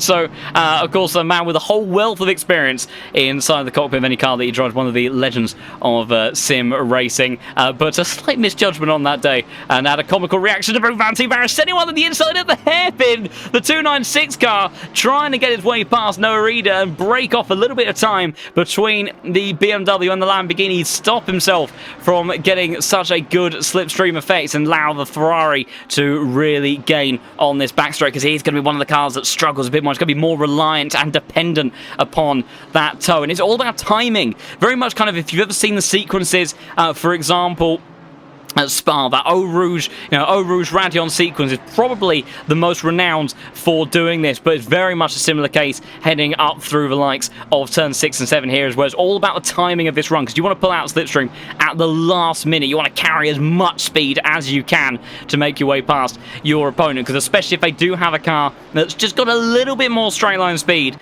than you do, if you catch them just a bit too early, then is just not quite the advantage that you would want to have. But I tell you what, it's looking pretty good right now for Valentine in the 296. We'll just check in though on Osterman, because now he's gone from being the hunter to being the hunter. Osterman trying to get himself up onto the podium for the second time in 2 races, and he's made it stick up into turn 8. Unless Iemelo gets the switchback of dreams, we've seen them swap around positions like this before in this part of the circuit. He can't do it there. Marco Bischoff now looking for an opportunity, but Osterman's gone wide. Osterman's gone wide, and after getting the move done, Iemelo goes back through, and now 2 side by side. Marco Bischoff just watches, waiting for an opportunity, thinking, come on guys, shuffle yourselves out of the way and I can take 2 for the price of 1. Anderson, Rotas, Jardier all squabbling as well. Further down the order, Marco Bischoff now with a great run in towards turn 12, but he can't get down the inside. Iemelo bounced a little bit deep on the entry in towards the penultimate corner. Is it going to be a look up the inside for Osterman? No, and they will maintain the position. So he started out with anyone into the pits, and yes, Osterman, he goes in for the undercut strategy. He feels he has the pace. He feels he can take away a podium at the very least, and he is going to get some fresh tyres on board his car as soon as he can, as is the likes of Luke Anderson bailing into the pits now. Lewis Rotas will have a bit of a break in the train between himself and Grantis Correcas, with Jardier in hot pursuit. And this is also something else you have to consider, because quite often you can actually end up having better pace overall as a result of getting the tow from one of those in front of you. So if someone pits just in front of you, you're potentially, not always the case, but you're potentially going to start losing a bit of time over the course of your stint, and that may be when it's worth it to then go into the pits on the following lap so you can get some fresh tyres on, hopefully not lose too much to the undercut. Of course, it'll take a little bit of time for those tyres to come up to temperature as well, and it will take a bit more time around this circuit because there's such a big break in the middle sector where the tyres aren't really going to be doing anything. So maintaining that temperature and pressure is going to take about 2 or 3 laps to stabilise. So the undercuts will be relatively powerful, but probably in the end, we've seen Tinko pull it off beautifully last season with that overcut strategy, gain a massive amount of time by doing that. And you can see right now Valentine in that Ferrari seems to have some good pace on board this 296 at the tail end of the stint. Tinko struggling right now in P5, as he has the Frenchman all over the gearbox of his bright purple BMW. We'll see Lewis Rotas versus Jardier, the German driver, staying in front for the time being in P12 for the number 33 car, as we'll see any more takers for the pit lane. Luke Whitehead probably has enough of a margin right now to get away with doing a bit of an overcut over Aidan Walsingham, but he won't want to do it for too long, because if that Lamborghini does get in towards slipstream territory, very, very likely Luke Whitehead may be a bit of trouble. Marco Bischoff now comes into the pits as drivers start to sort out their strategy. Sasha Vassa side by side with Stefano Bernardi as they head through turn 10 in towards turn 11. Mercedes versus Ferrari. Mercedes has got good torque, it's got good power, and it's got the position. Will we see any sort of form of aggression from the Italian driver heading in towards the final corner? Middle of the road defending from the number 14 car, gets the move done in the end. Meanwhile, Ferrari, McLaren versus Lamborghini, between Noah Reeder and Jacob Osterman, and Osterman won't be happy about this, because of course this is helping out the Sprout teammates of Marco Bischoff. Jacob Osterman very aggressive in towards turn 10, wants this Lamborghini out of the way and done with, because right now this is giving advantage to Marco Bischoff. Of course, fresh tyres on board Osterman's McLaren, but he hasn't likely been able to make use of it in the way that he would have wanted, and we'll have to see whereabouts is Noah Reeder, whereabouts is Marco Bischoff going to come out in all of this. Chaos in the pit lane, Chaos on track, and strategy-wise going to be very close, I imagine, between these cars. We'll see whereabouts is Marco Bischoff going to come in. He's well ahead of those cars. So that undercut strategy from Jacob Osterman has not worked whatsoever in any way, shape or form, and he's managed to keep Noah Reeder behind in the end, but disaster for Jacob Osterman, as he now has Vancy Barry ahead of him as well. So the McLaren driver, the man who finished P2 last time around, the strategy has not gone his way so far, but keeping a cool head out in front. He hasn't had much camera footage on him so far. Luke Whitehead not coming into the pits just yet. No, he stays out. Meanwhile, Bernardi versus Sasha Vaston. Once again, it all kicking off down towards turn 8, and in the end, the Mercedes driver coming out on top of all of that. At some point, we'll try to have a little bit of a look at the stewards' inquiries. In actual fact, I feel like we may even try to gamble on having a bit of a look now as Tinko, Iamolo come into the pits as well. So crucial points of this race as those drivers start to make their way out of the pits. Jacob Osterman trying to apply the pressure onto the back of Valentin Barry, but he's got Noah Ida in tow as well, and this is all very likely helping those that have stayed out on that overcut. Meanwhile, Lewis Roters and Luke Addison side by side in towards turn 8, and it's the Ferrari that ends up coming out on top of that battle. We'll see where this little trio ends up popping out in the end. Again, Osterman extremely brave on the entry in towards turn 10, and now Noah Ida trying to see can he find opportunity in the Lamborghini, but this is going to help. Almost still contact on the run through turn 11. No, Rita setting one up the inside of the Ferrari driver, almost into the back of the McLaren, and we go for the view from the number 7's car. You see Ferrari trying to hold the position away from Norita. He does manage to do it, but whereabouts is all the other cars going to emerge? Vancy may be in a little bit of trouble here from Norita as they head down in towards turn 1. Where does everyone else emerge? There's Tinko. So Tinko's overcut strategy once again, not as aggressive as we saw him do in season 11, but working out very nicely. Meanwhile, Karek is coming out ahead of Addison, and crucially, Jardier has lost out positions there. The overcut strategy not working for the number 4 car in the end, as also that is Nater Pagano sides his way past Florian Duakop as he comes out of the pits as well. Luke Whitehead, though, still banking in these lap times and still doesn't feel the need to come into the pits just yet, so we'll keep an eye and see how strategy plays out there. We'll also try to see if we can have a little bit of a look at the stewards' inquiries. There's a lot of no further actions. Number 7 car has a 5-second time penalty. That is Jacob Osterman. So Jacob Osterman for contact with Iamolo, and we saw that taking place. That was for the contact at turn 12. So the McLaren driver's day goes from bad to worse, and maybe even about to get a little bit worse than that, because the Ferrari 296 fantastically quick in a straight line, big on downforce as well. Vancy trying to field brake, but he can't go around the outside there, and I don't think he's quite got the momentum to head for up the inside in towards turn 9 either, so have to hold off for the time being. He's got to be careful as well with Noah Reader in hot pursuit, trying to find every and any opportunity that he can to make his way past. Couple of warnings dished out. 15-second time penalty given to the number 20 car, and that car belongs to Rafał Stachak, so disappointment for him. Number 6 and number 9 have 5-second time penalties for causing a collision, and those belong to number 6 is Matthias Kuhn, and the number 9 car, who on earth does that belong to in our grid? That is Lois Rainier further down the order, so tricky day for the Frenchman. 10-second time penalty for the number 31 car. That is for Kohlberg Brennan.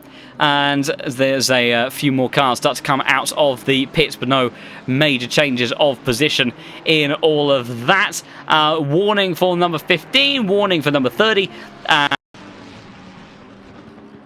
The 4 car. For some contact as well. What's kicking off there? We've got Korekas versus Matthias Good. Anderson getting involved in all that as well. Anderson's down the inside, heading in towards turn 5. There's a little bit of contact there, and Matthias Good sent off onto the curves. The McLaren of Luke... No, of... who is that? That is Lewis Roters trying to get his way past the Lamborghini there. Can't make it stick. We've got swapping positions between Mikowski, Hagstrom, and Burnt further down the order. We'll try to check in on how that's taking place. Burnt around the outside of the SDL Esports. McLaren, little bit over sent in towards that turn now, and he's got the 2 SDL cars behind him. They don't look like they're particularly working together though, because that's Alvin Madsen trying to put one on his teammate. Big move. Excuse me, no, that's Hagstrom trying to make a move on the number 9 of Rainier. Rainier coming out on top in the end of that squabble, as all 3 SDL Esports cars very much close together on circuit, and they're going to be very close in a minute as well as they head up the back straight. Luke Whitehead has finally come into the pits. We're trying to keep an eye on all of the drag races heading up towards turn 8. They go once more. It looks like this may be the closest one of all, though. Hagstrom getting the slipstream from the 296 ahead of Leon Bow. How's he going to fare into that corner? In the end, it looks like Lloyd Rainier is going to hold on to that position fairly nicely and stays 29th place for now. Number 34 car has that 5-second time penalty as a squabble before Florian Duakop. Whereabouts does Luke Whitehead emerge? About 1.5 seconds or so ahead of Walsingham. So the gap has come down, and now these are crucial corners for Luke Whitehead, as Walsingham will be in hot pursuit, trying to use those tyres up to temperature, seeing if he can make a move in just a moment. Juddy will be looking to see if he can make a move on Lewis Rotors in a second, as well as they're just trying to round off these stewards' inquiries. It was Fabio Steyer that has the 5-second time penalty, and a warning for number 37, but we are now up to date, as just 6 minutes left to go of the pit window for drivers to come in and serve their compulsory pit stop. And yes, I do believe Matthias Kuhn did get a time penalty, I think. Let me just double check. We had a few penalties dished out amongst the field. It was the number 6 car. Yes, I do believe that the number 6 received a 5-second time penalty for an unsafe rejoin for the Belgian driver. It's a little bit frustrating for him in that car. Meanwhile, Valentin Barry now trying to make his way past Osterman, and this time the Ferrari does get the job done. Osterman struggling a bit for pace. Has got the 5-second time penalty himself, remember, but a big wiggle for Valentin on the entry in towards the right-hander, and just about manages to gather it all up. But Osterman says, thank you very much. I'll go back through. We'll go on board with the Frenchman. See how that all took place. So it was a pretty nice start to the whole sequence, using that big toe from the McLaren in front, blasts his way past Jacob Osterman, and now watch the body language of this car as he heads in towards this right-hander. Just takes a little bit too much curb on the entry, has a big kick of oversteer, and look at Osterman, sides his way back fast, not even a second thought, in order to reclaim that position.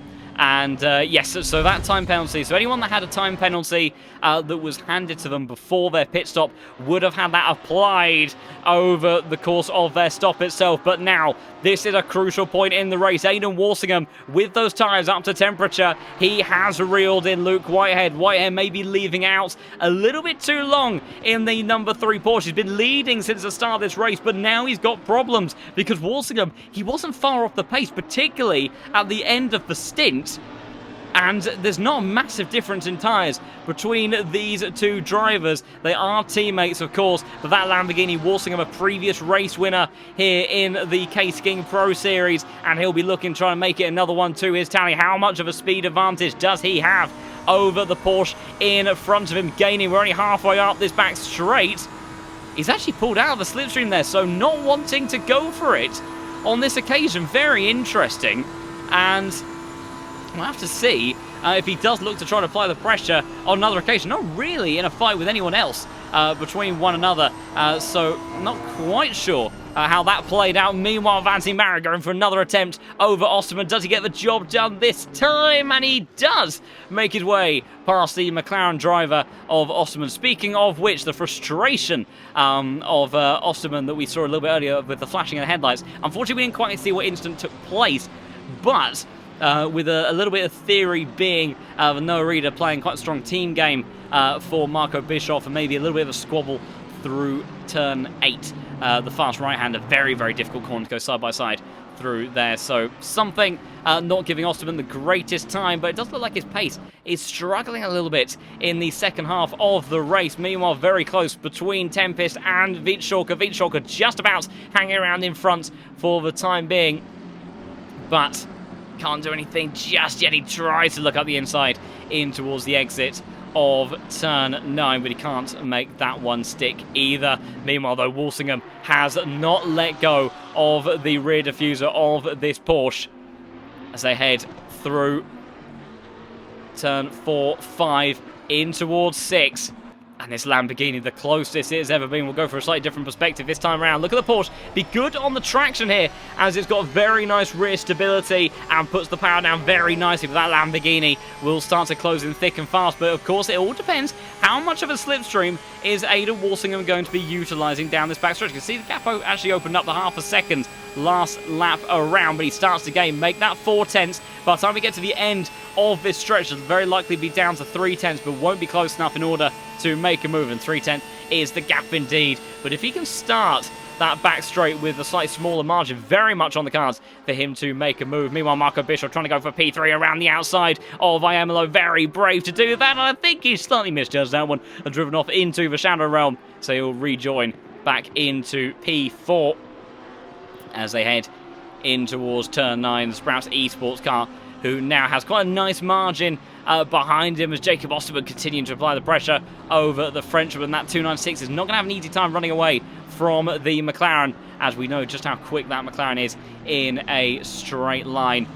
As swapping further down the order, Murkowski versus Kuts, the Estonian versus the Pole, and it's the Pole that comes out on top in that little squabble, not too far up ahead of Pagano versus Duacop, the BMW that's had a little bit of a busy time so far. The legend that is Florian Duacop, if you ever saw a few seasons ago one of our rounds at Bathurst race circuit, Duacop leading that race in dominant fashion in his Mercedes at the time.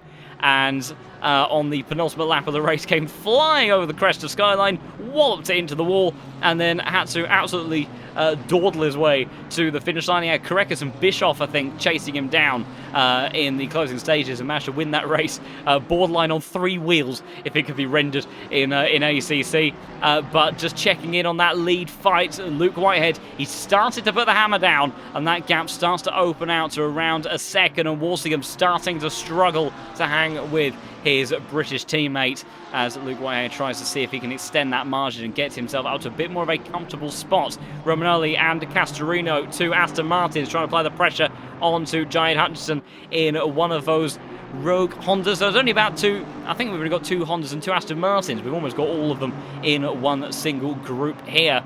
And see, what's the straight line speed advantage for the Aston Martin? That Slipstream Honda, usually quite the powerhouse down the back straight, should be able to maintain position for the time being. By the looks of it, closing all the time is Romanelli, and he's bringing Castorino along for the ride as well, so it could get very busy very soon with Gert Fischer licking his lips in the background, trying to find an opportunity. Great run for the AF Corsa driver, trying to see if he can go down the inside. There's big contact there, and Castorino sneaks his way through, but it's Hutchinson that goes off into the asphalt, and Gert Fischer, Korekis, Addison, Roters, Jarnier all make their way through. Contact is made, and disaster struck for the Canadian, who dropped several positions as a result of that one. Leon Burns, Renault Kuts having a little squabble themselves on another drag race up towards turn 8. As you can see, Sasha Vaston under all sorts of pressure from Oliver Hagstrom as well. Now we'll have to see what the stewards rule on that one. One of them will say that the gap was closed. The other one will say that the one on the inside went too deep. We'll have to see with the stewards. They'll have a multitude more angles than we will. For those that were cheering on, I think the nickname I've seen in the chat was Mr. Carpet. That's number 8 car, the Grippax Engineering Bentley, that of course somewhat out of position, has that drive-through penalty very early on in the race, but has been making up position. Now finds himself battling for 33rd place. And whilst this is likely to go down as a drop score for Karppinen, every point counts. We've seen championships all go down all the way to the very last lap, so really do need to try to bank in as many points as you can. Karppinen, though, in the Bentley, looking out the inside, he's confident under brakes. Tempest unable to do anything, and the Grippax Engineering Bentley makes its way through and prowls its way towards 32nd place. 18 minutes left to go on the clock. Tempest under pressure immediately from Matthias Gunn as well. Another car that is out of position, and Matthias decides one on the inside. Maybe a drive-through penalty for that car as well, for the number 6, because he is very far down the order, much more than a 5-second time penalty in the pit lane's worth anyway. So he makes his way up into 34th place.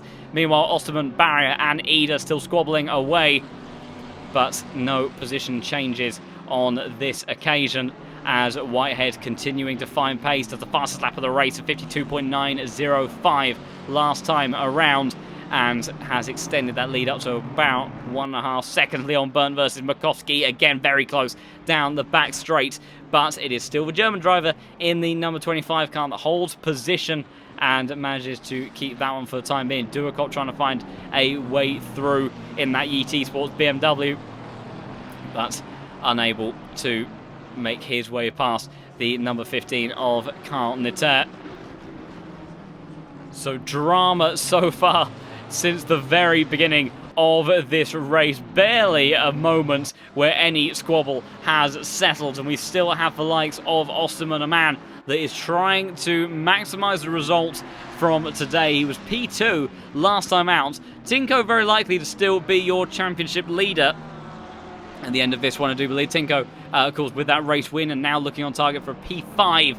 He'll see that as a little bit of a lackluster performance, I imagine, for the young Dutchman. Or maybe one, he's a very objective, realistic young man, a mind well beyond his years. And he may look at that and, you know, depending on how the BMW played out BOP-wise today, he may sit back and think, that was a solid job, and feel pretty content. Meanwhile, Noah Ida not content with settling for P8, and he's giving a bit of butt draft, actually, to Osterman. So the pair of them trying to close up on the back of Vantin Barrett. Vantin Barrett is going to suddenly have quite the bit of company from the McLaren and the Lamborghini if they're not careful. But Noah Ida right now playing the long game, trying to be patient with this. They've had a lot of fights so far. Romagnoli glued to the back. We couldn't see him for a moment. Castorino just a couple of tenths of a second in front of the fellow Aston Martin. The two Italians squabbling at the tail end of the top 10 as Duacop trying to go all the way around the outside. He can't make that one stick. We'll go on board the front splitter of Leonardo Pagano in the number 30 car as Florian Duacop down the inside of Carl Letourneau. Letourneau manages to just about get over to the right-hand side of the circuit to cover off the attack from the Ferrari that is in hot pursuit behind these two, but Pagano in the end unable to capitalise on the gap that was made just in front of him. But of course Slipstream will play into effect in just a moment. Bernardi almost had a go on the back of Dennis Wietschorker, but in the end went a little bit too deep at turn 8 to make an opportunity happen, so he'll have to stay behind in 37th place for the time being. But closest overall squabble that we have going on circuit at the moment is Valentin versus Jacob versus Noah for P6, 7 and 8 respectively, with just 5 seconds down the road. Castorino and Romagnoli, the two Italians, fighting for the last two spots inside the top 10. And fantastic start always at the end of this race. Looks like we won't have any rain for these drivers to contend with, which is probably just as well, as that is maybe just one too many factors for these guys to take into consideration. They may be the best of the best, but you keep on throwing variables like that into the mix and you are bound to create more and more chaos. Osman dropping a little bit further back away from Banting than he would have wanted. Same goes for Noah Ida on the last 10. What about Romagnoli? We'll go on board the front splitter of this Aston Martin as he closes in on the fellow car in front. Similar pace between them, a little bit of an advantage, of course, with the slipstream effect, but he can't quite get close enough to the back of Castorino. Maybe a little bit lower downforce for the Monza race winner in that McLaren last season, just able to eke out enough advantage to keep Romagnoli behind for the time being in that number 19 car. Someone, though, that's having a bit of a tougher time side by side, Florian Duacop and Carl Letourneau. Letourneau losing that position a moment ago on the last lap, now trying to go all the way around the outside of the very same corner, but he lost the position. Can he get back for the over and under? He can't, and now he's got Pagano. Coesfeld getting involved in this one as well. Drexler sweeps around the outside by the looks of Manson, and here comes Carpenter trying to go down the inside in that Bentley, seeing what he can do in towards turn number 9. Long corner, but in the end the big bad Bentley makes his way through, and Matthias Good is following in hot pursuit as well, as these drivers out of position try to recover as many points as they can. The Bentley gets the sign of approval in the chat, and the V8 makes its way up almost in towards the top 30, which when you've only got an hour race and you get a drive through that early on, is not bad going in such an illustrious grid, and with the sort of pace that he has got inside that number 8 car, very likely to be on the back of that BMW to attack in just a moment as well. Looking further up the grid, though, your leaders very much in a restabilised state as Walsingham 2.1 seconds behind Luke Whitehead now, who's continued to maintain that stellar pace inside the Porsche. Looking like we could be on for another Porsche victory. It's been a long time since we've seen the 992 come away with a victory. I think Korekas would have very likely been our last race winner in that car. Meanwhile, no reader, best opportunity he's had so far, trying to use a little bit of slipstream from Valentin in front, around the outside, and contact on the entry there. These two really not liking each other today, coming to blows. Osterman keeps a position. No reader, we'll have to see what he has to say about that, and also what the stewards end up saying. But it all helps out the Frenchman, who's just able to escape a little bit further up ahead of these two and cement that P6 spot just a bit more. And yes, going rather exploring. If we were on a more conventional circuit, we would have had the world's fastest lawnmowers in action there around the exit of turn 8. but with the asphalt, you can be somewhat aggressive in the grand scheme of things. But you do have to be mindful of track limits because they will sneak up on you later on the race. Although, unfortunately, in the case of Timo Carpenter, they rather hit him like a sledgehammer after about 5 laps. So very easily done, clearly, to accumulate those track limit warnings. Romagnoli still applying the pressure to the back of Amedeo Castorino, but still only able to just hover around the back. But it's Gert Fischer on the last lap, just chipping away this gap, only by a few hundredths of a second at a time, but is just keeping himself in the loop. So if these two do start to scrap a bit further, he will be immediately on the attack and in a position able to pounce, as Sasha Vassner may be opening up an opportunity on the back of Renault Coos around the outside towards turn 1. He's obviously set up the exit coming out of turn 13, and the Mercedes grunt is good enough in the end to make his way past the McLaren. Renault Coos drops down to 27th place. Bernardi comes into the pits. I imagine that could be for a drive-through penalty, and with that between Carpenter dealing with both Drexler and Rainier now, the Bentley driver makes his way up into 29th position. We'll have a look to see how he got the move done. It looks like it might be a relatively simple one. Does Rainier back off here by any chance? Because he's come from a long way back. Now that Bentley just starts to build up a huge amount of straight line speed by the time they get towards turn 1, and in the end, easy as you like on the brakes, and Carpenter makes his way up into 29th position as he looks to continue ripping his way through the field and recovering as many positions as he can. Meanwhile, Castorino has not been able, in actual fact, those two swap positions on this lap. They have swap positions. I don't know if, oh, I've lost my screen entirely. That doesn't help me at all. Oh dear. Okay, well, we'll try to make our way back to that in just a moment, as see what we can do there. As why is everything frozen at my end? That's not particularly helpful. What on earth has happened there? I can still hear things, and there we go. I think things have slightly come back into effect. My goodness, everything went in complete disarray there, but thankfully I went so far back on the replay that we can still see what happened. So Romagnoli managed to finally get a run on the back of Castorino heading up the back straight, and in the end, rather made it look very easy. He's been trying to make that move for a long time, but it has finally managed to get enough of an advantage over his fellow Italian driver, and the Aston Martins do end up swapping around, with Romagnoli getting himself up into P9, although he still has Castorino all over his rear diffuser. 8.5 minutes or so left to go, with Luke Whitehead re-extending his advantage up to 3 seconds now. Aidan Walsingham was in hot pursuit. He kind of had only 2 opportunities in that, and I really feel like Aidan Walsingham, if he wanted to win this race, that moment when he had the run, when he had the slipstream, he needed to stick with it, and maybe he could challenge for the race win, but he backed out, and in the end the tyre advantage went the way of Whitehead. No Arena, this is very aggressive on Jacob Osterman, and these two have come to blows already. How they don't make contact there, I'm not quite sure, but Osterman manages to just about slot back in front, even though back on the attack, on the aggression, on the inside of the McLaren. A little bit of space given by the McLaren, but is unable to make his way past, and in the end Ida will stay in P8 for the time being, but that was a second and a half, barely a car's width on the inside. That was almost Daniel Ricciardo-esque.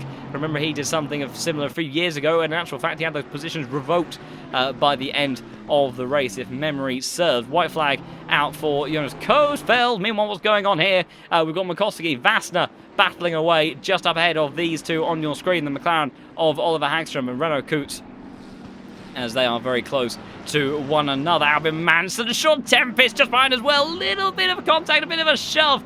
And Michael Frey's going to come through and almost take the position away from the McLaren. Sean Tempest just about manages to recover in time to hold onto that one, but he may have something to say, and hoping for the stewards to intervene with that and straighten that whole affair out amongst those drivers. Let's see, as who is that? Mikoski suddenly brought the yellow flag, dropping down the order. Oh dear, he's still going sideways. What on earth has happened there? As, let's see, so they head through and towards the final sector. We'll try to catch what happened to Mikoski there. Surely some form of contact was having a major score. So this is Sasha Vassner, I do believe, that was glued to the back of Mikoski's car. We'll see, is there going to be contact between the Mercedes I think there's going to be... Oh, and it's just the smallest of touches. But in the end, unfortunately, it's enough to send the Polish driver around. He gets himself going again, spins it back around. Oh, a little bit of a spooky rejoin, but thankfully doesn't clatter anyone in the meantime. Meanwhile, I have to check back on with what's kicking off at the front of the field because Noah Reeder versus Jacob Osterman. It's all happened again, and this time around, Noah Reeder has got the position done. Not quite because Osterman, he's back on the attack, trying to go on the inside side by side with the McLaren driver. Barely anything between them as they head now in towards turn 10. Noah Reeder, bit of contact on the entry. He's almost around. Power slide there, further contact with himself and the McLaren. These two have not been able to detach themselves from one another bumpers for the last few laps, and Jacob Osterman absolutely furious, I imagine, in the cockpit of that McLaren. I'm sure, will there even be a send in towards the final corner? Oh, I thought he might go for it then, but he's going to try to be patient here and use the straight line speed of the McLaren. See if he can do something down the back straight. We'll also chime in with the stewards, see is there anything that has gone against drivers since we have been away. And there has, so a 5-second time penalty for the number 19, that's Romagnoli, for overtaking off circuit. I did wonder if that would come back to bite him, and unfortunately it has. Maybe that's why Castorino didn't put up much of a fight against his fellow Italian. He just needs to stick with him now until the end of the race. 10-second time penalty for number 39 car. Let's see, who is that? It's Carpenter, I think, has just made up another position past Renault Kutz. That's Stefano Bernardi that's got that time penalty. A lot of no further actions. Number 29 has a 5-second time penalty. Meanwhile, Carpenter now trying to sneak up the inside of Oliver Axstrom, and he has done so. Very comfortable making the move stick in towards turn 1, and may even be able to have another one on the back stretch as well, as he has Sasha Vassner sitting in front of him for the next batch of drag races. We'll see each of these take place in sequence. This one being the first of them, Osterman versus Noah Reeder. A little bit of weaving down the back straight. He's got to be careful not to do too much of that. The steward will be looking. Osterman tries to see if he can go all the way around the outside. He's carried a huge amount of momentum. Can't find his way through. Has to back out to avoid going off the track there. And almost runs into the back of Noah Reeder in towards turn 9. Thankfully manages to gather it all up, but he's still applying the pressure all over the back of the Lamborghini. Almost coming to blows through turn 10 there. The McLaren unable to find a way through, though. There's just 4 minutes left to go. Who else is trying to make a move? That is Carpenter, who has got a fantastic run down the back straight. He is an absolute bullet in a straight line, isn't he? As he's made his way past Sasha Vassner like he wasn't even there. Back up to 25th position. Good recovery from the Finnish driver. Quite possibly the last position that he is going to get. And because there is a 3-second gap to those up ahead. So it looks like the Grip Packs Engineering Bentley's charge may come to an end. But a good recovery from the back of the field, if nothing else. And he will still score some decent points, so definitely a good effort there from him. And also some good prospects going forward for this Bentley. It's great to see it in a competitive mindset and really starting to find his groove in that car. Of course, podium finisher last week. Was maybe on target for a top 10 this week, but that straight line speed would have clearly helped him progress at times. There could have been a mighty, mighty fast competitor inside the pointy end of the field. We'll check back in with Osterman again. Noah Reeder weaving away, trying to break this toe from McLaren. Will have to make sure that he has not done this too excessively, because like I say, the steward will be looking at this and trying to see, does it fall within the realms of the rules. Osterman, though, just a little bit too far away on this occasion to make a move stick. And Lamborghini driver will just about hold on for the time being. But that McLaren looking very fast, looking very scary, and looking out the inside in towards turn 9. Almost contact once again. Contact, a little bit of a nudge on the rear diffuser. Does he send out the inside in towards the next corner? This has been Osterman's favourite place to make up a move, and he's going for it again. Almost contact, there is contact. No love lost between the pair of them. Duicot versus Nater further down the order. They're having a squabble, but I think it's a lot cleaner for these two. We'll see what the stewards have made of recent event. Gert Fischer, I think, has gone around further down the order. He's brought a cone with him for fun. Jarnier is going to be closing up to the back of him in just a moment, as well as Osterman sends out the inside of the last corner. Noah Reeder still has the drive. He has the exit. 2 more laps left to go, and 2 more laps left for these two to fight it out until the end. Remember, Osterman, I think, still has that 5-second time penalty attached to his name, although he could have served in the pit lane. Not 100% certain, I must admit, but he is flashing the lights. He is furious with Noah Reader, who is making that Lamborghini as wide as he possibly can. Let's see, has there been anything else handed out to our drivers? 15-second time penalty for number 19 car. That's Romagnoli. So Romagnoli, big penalty for him. That'll see him drop down the order. Warning for number 40, warning for the 22. Penalty, 15-second time penalty for the number 14 car.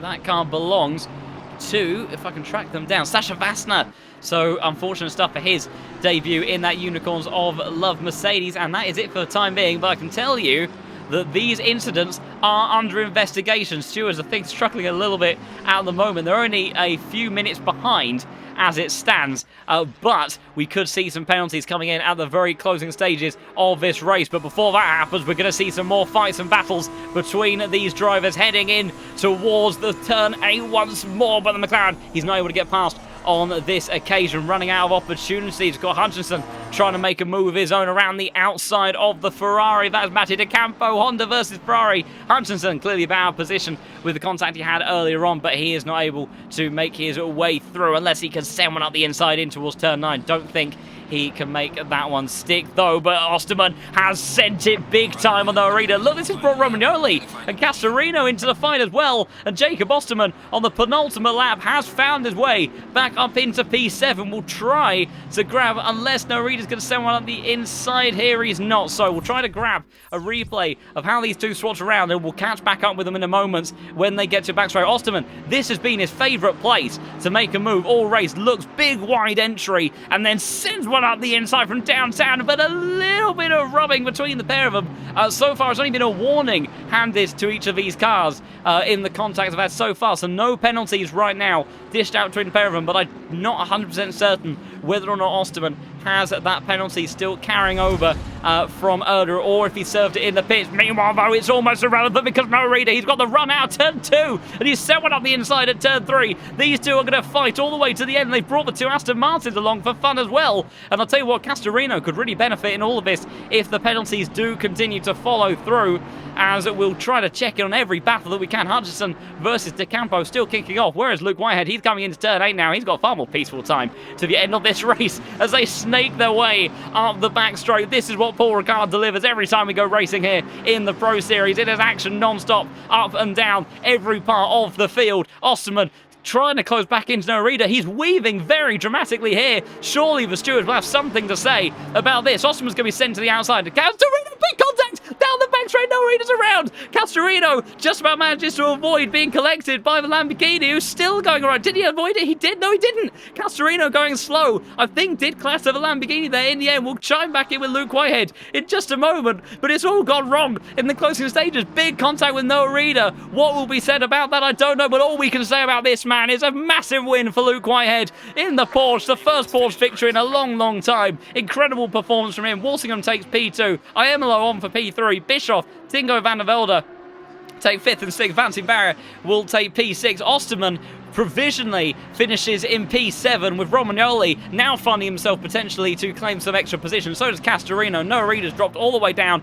to P13. Anderson having to defend all the way to the end. He's had quite a poor exit though out of the final corner, but I think it will be enough to hold off the McLaren. Lewis Rhodes has flashed his lights a little bit of I presume a celebration. Thank you for the fights in the end. You can see that is the Lamborghini pulled over there of Norita. Very unhappy man, I imagine, in that cockpit. Gert Fischer not looking too pleased either. We'll chime back in with these other fights down the other end. Matthias Kuhn versus Oliver Hagstrom on the final lap in towards the final corner. We'll go for a view from Renault Koos if we can. He's going to get a great view. It's a drag race towards the finish line between the pair of them, but I think the Lamborghini's just about going to get it on the line. And he does, and I think there was also a dead heat further up ahead between Carpenter and Leon Burns. Leon Burns did lose out to Carpenter on the line. Fantastic stuff from Carpenter to recover to 24th position in the end. Sean Tempest just about holds his position as well as they all make their way to the line in the end. And final squabble still kicking off. StatCheck down the inside of Fabio Starr, who's sent towards the outside line in the Mercedes. Doesn't matter if you're battling for first or the last few spots in this field. It's still kicking off. It's a great run on the exit for the Honda. It's going to be a drag race towards the line for the final scrap between these two. Who's going to get it out the timing beam? It is StatCheck, the over and under for the Honda driver. Gets himself up to 37th place in the end. Bernardi comes across the line. And with that all said and done, round number 2 of the Pro Series comes to an end. Incredible fighting and action as always. We'll see what has happened in the stewards' inquiries room in just a moment. It may take a little bit longer than usual to get some results through because that was a big incident on the last lap of the race. We'll also see if there's anyone joining us for an interview. We do! We have Luke Whitehead joining us for an interview. So while we're waiting for other final results, we will bring in your race winner from today. So we'll look to bring this man in who has absolutely dominated this evening's action. A fine way to return the Porsche 992 to the top step of the podium. Luke Whitehead, a dominant race from you, good sir. How are you feeling after that one? Well, first of all, good evening. Hope you're doing well. Hope everyone watching is doing well also. Yeah, really happy, honestly. Relieved that I put in the prep that I did. The bot was obviously in our favour a bit as well. But yeah, really couldn't be happier with my performance. Not just my performance, but the performance of the team. You know, Aiden coming home in a strong second.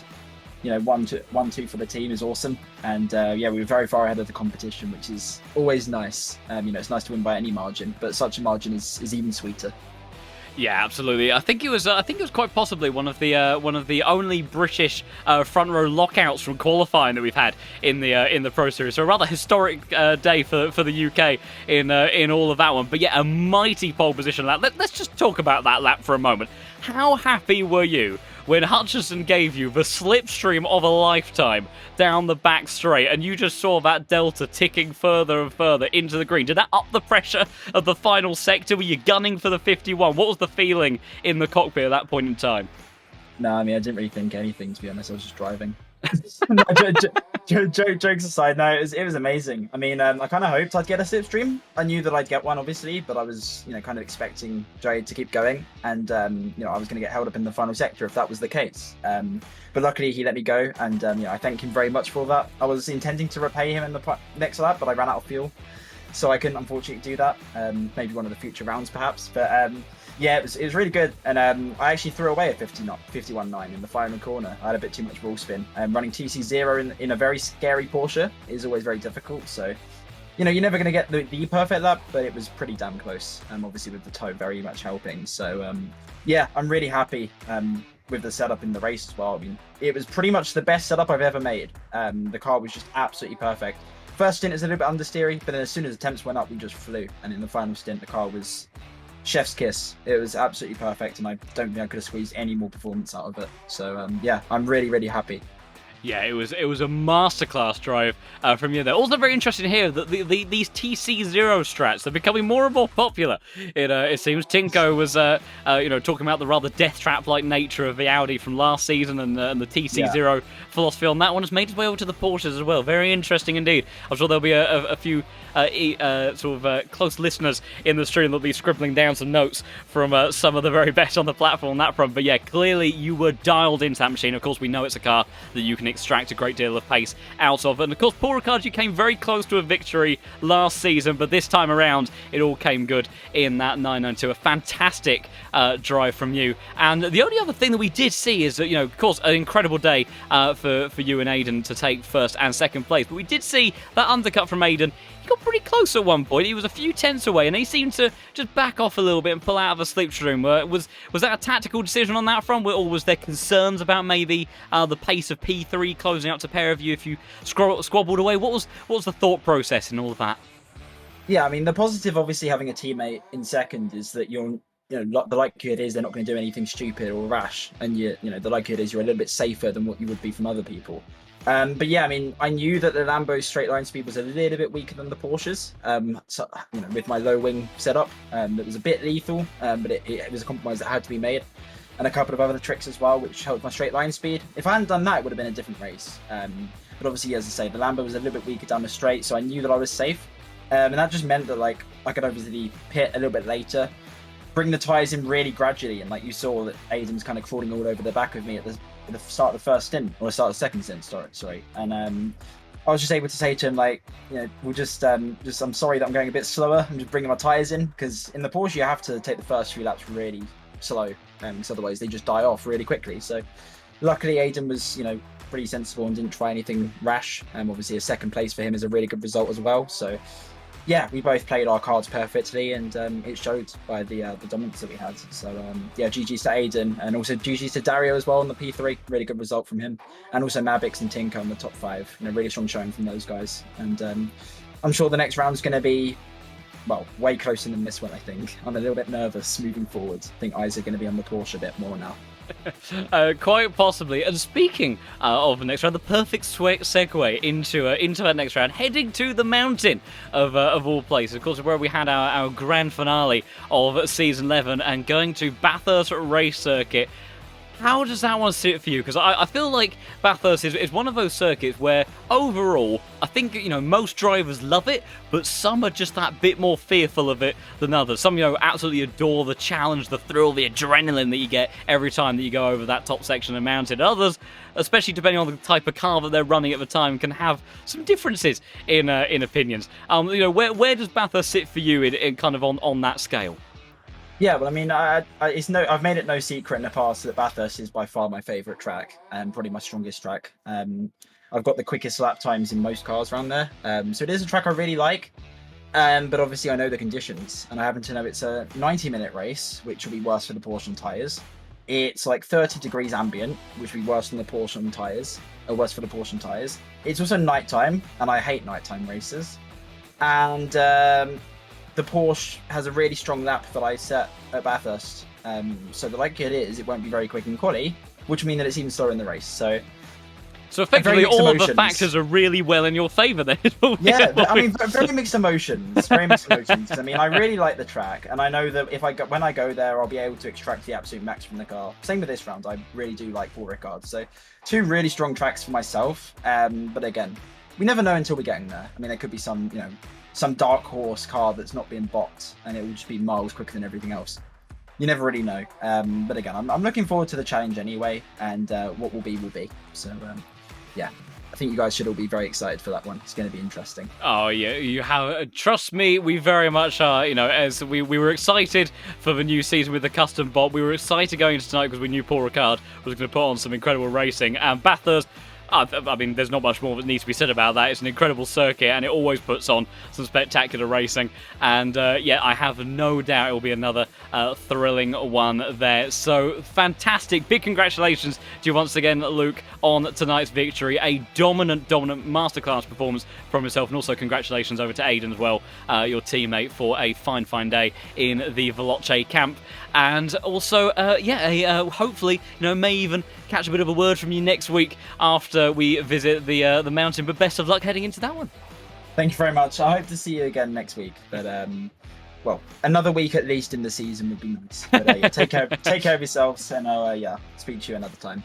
Thanks a lot, Luke. Yeah, I'm sure we'll catch up again soon. Take care. See you.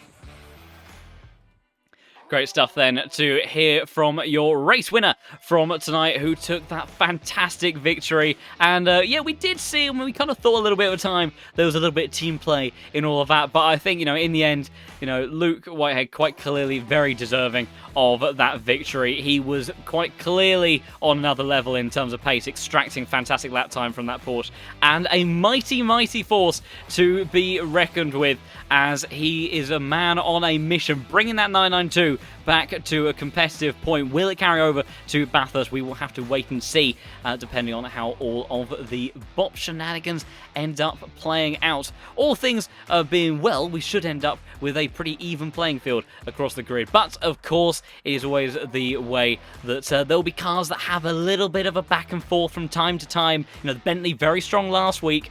a pretty good race car today, but in qualifying trim, maybe not so much, and overall not quite on the pace that we saw at Kyle Army. So we will still have those sort of, flip-flop style natures during the season, but ultimately, as long as each car has a track that it's pretty good at, and when it's not so good in it, it's still in a decent place. We saw with Tinko today, that BMW, it was a solid car, not quite up there on pace for the win, but it was vice versa last week, so it should even out over the course of the season, just bring things into slightly better alignment as we make our way through. Speaking of making our way through to things, we can bring over the race results from this evening. So confirmation there of Luke Whitehead's incredible race victory ahead of his teammate Aidan Walsingham with Iamlo, Bischoff, Van der Velde, Barrier, Osterman, Castorino, Korekas, Addison, Roters, Eda, Fisher, Joliet and De Campo, rounding out your top 15.